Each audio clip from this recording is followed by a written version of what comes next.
Hello everyone, welcome to Chuck's TT Mono's Through the Mail tutorial. Go ahead and start off with addresses and other easy things like that.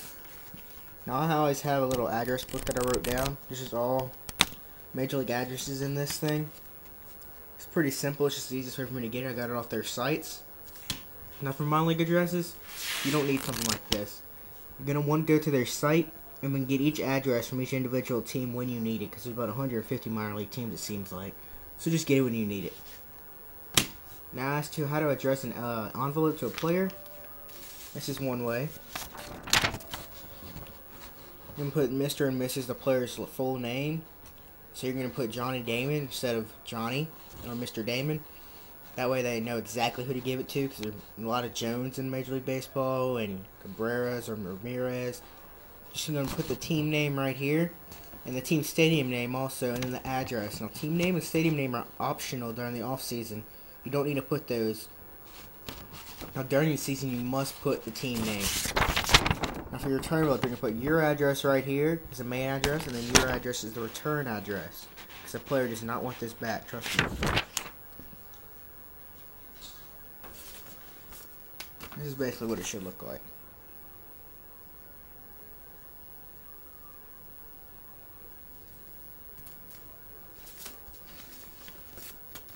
Something like that. Alright. Now, what to send? There's a lot of things that you can send. You can send cards like this. As you can see all those. Those are the new Allen and Ginters.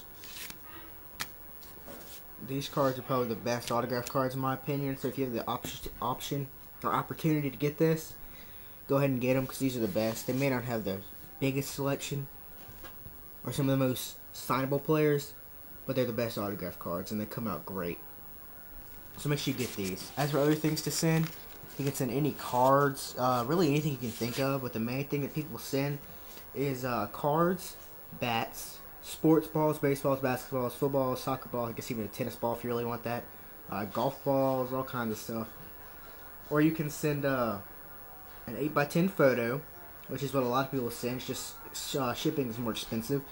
And you can also send a custom card, which is just made off of Photoshop, or a blank index card, but that's not recommended because most people will not sign that nowadays due to identity theft. Now to protect your cards, you're going to use penny sleeves right here.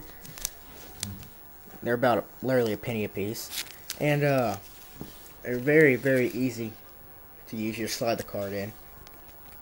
It protects it. I've heard a lot of people say they're bad. I've never had a problem with them. They just protect your card.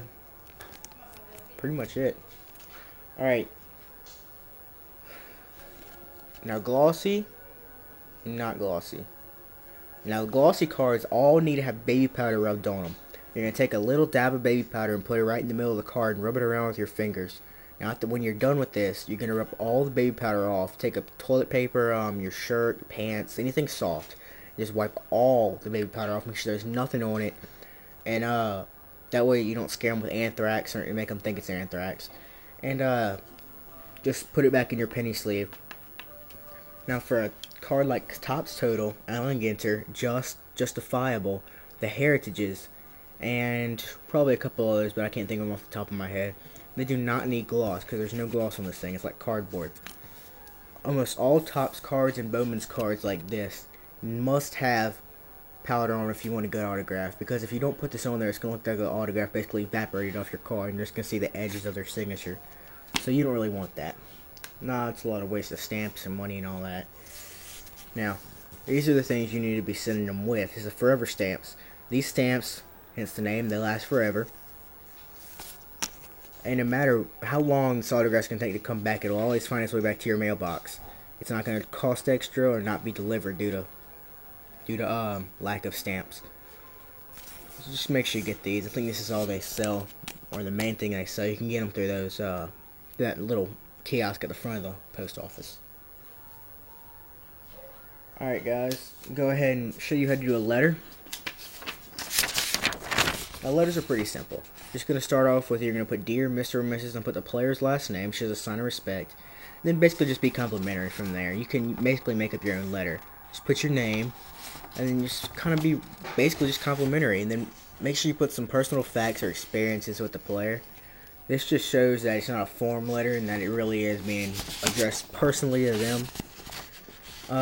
Then thank them for their time. Be sure to do that, and then sign your name neatly. A lot of players won't even sign if your name's not neatly, or they'll scribble their own name and you won't get a good autograph, or just something like that. Players are picky.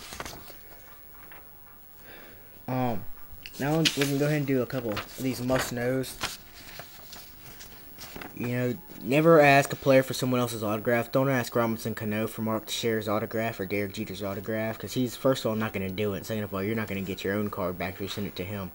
Then never say anything rude or offensive in your letter about anything at all that the player may be associated with. Don't sound like a stalker. Never ask for more than 4 autographs from an active player. Really, about 3 should be the limit, but I'm pushing it with 4, because most of the time the players are going to keep 1 anyway if you send that many of the same card. Autographs may take months, even years to come back, so don't be discouraged. Most autographs take 2 weeks to 1.5 months. That's just the average that I've seen. I've seen cards come back in 3 days. I've seen cards come back in 15 years. You never know.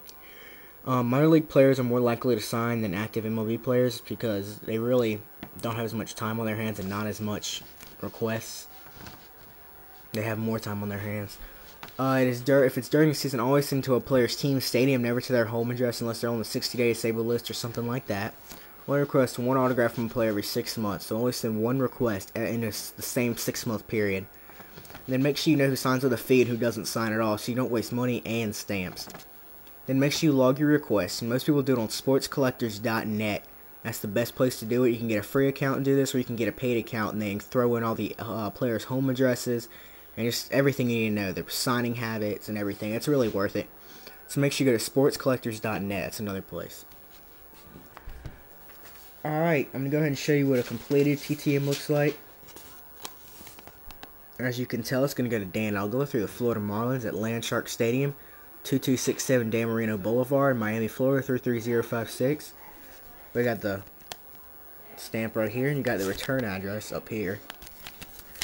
Then back in here, we have the letter, and we have our return envelope. Now, I always put the letter first and the return envelope in the back. I don't know why, it's just a habit. But it seems to, I don't know, it just seems to make the request come back a little better. Maybe that's just me, but that's what I've seen. You may want to try it. You can try both. Really, that's it. Just one of the main things to remember. A Topps card like this, the gloss on it, you're going to make sure that you put a powder on it, because they will smear and it'll look like your autograph is evaporated off. Thank you for watching, and make sure you visit my site at www.chucksttmautos.com. I update it daily, and feel free to contact me there. I get tons of emails about this stuff each day, so just feel free to contact me. I'll do my best to respond as soon as possible. I'll really answer any of your questions that have to do with TTM, so feel free to contact me, and make sure you visit my site frequently because it's updated. Thank you for watching. I hope you learned something. Have a good day.